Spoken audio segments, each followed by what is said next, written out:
So let's talk about turning a simple digital file into, well, an engine for passive income. We're diving deep into the world of creating and selling digital planners. And trust me, it's a business model that's really taking off for a reason. It's simple and it can be incredibly profitable.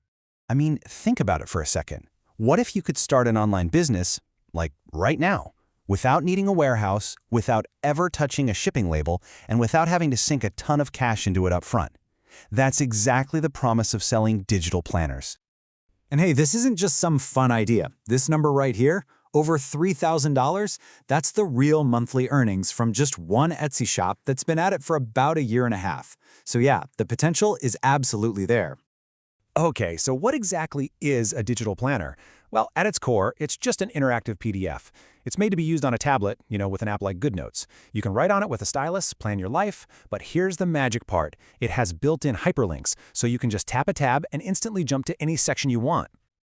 All right, let's get into the blueprint. First, we'll cover the big opportunity here. Then we'll figure out how to find your unique idea, how to actually design the thing, where to launch it, and finally, how to promote it so it keeps selling for years to come.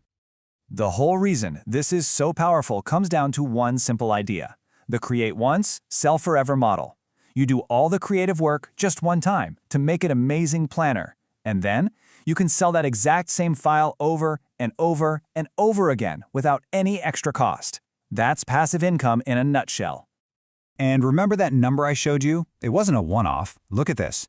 Here are two different real Etsy shops. Shop A is pulling in over $3,000 a month, and Shop B is right there with them at almost $2,900. So this shows you that consistent, serious income is for sure achievable. Okay, so with that kind of potential, you know it's going to be a popular market. So how on earth do you compete? Well, the secret is you don't. You stand out. The most critical first step you can take is to find a very specific niche so you don't just get lost in a sea of generic planners. And this shows you exactly what I mean. Daily planner? That's so vague. You're competing with everybody. But a daily productivity planner for students? Now you're talking to a specific person. It's like it's speaking directly to them. When a student sees that, they think, whoa, that was made for me. And that makes the decision to buy so much easier. So, just to get your ideas flowing, here are some niches that are already proven winners. You've got moms, entrepreneurs, content creators.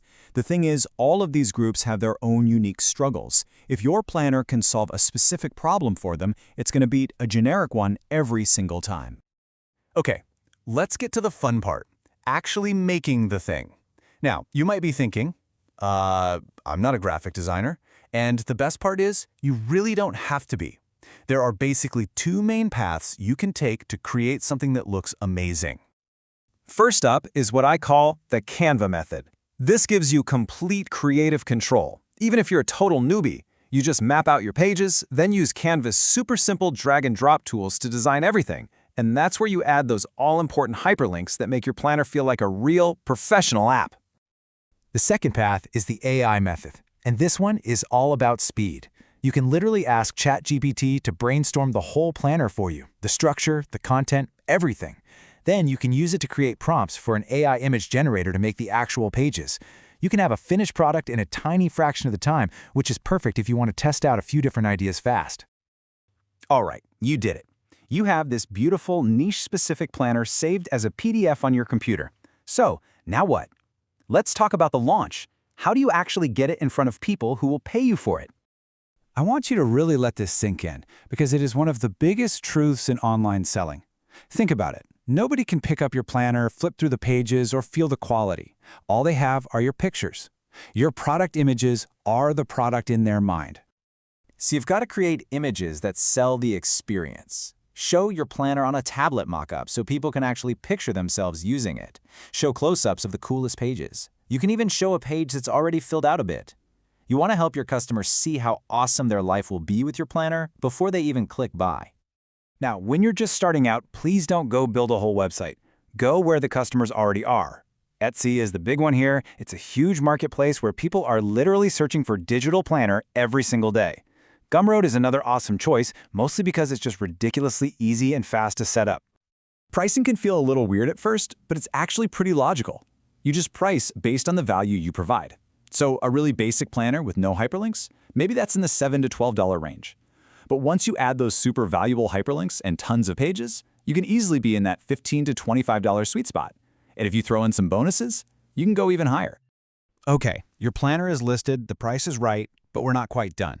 A launch is great, but creating that long-term, truly passive income, that takes a little promotion. This is the engine that keeps customers finding your amazing product.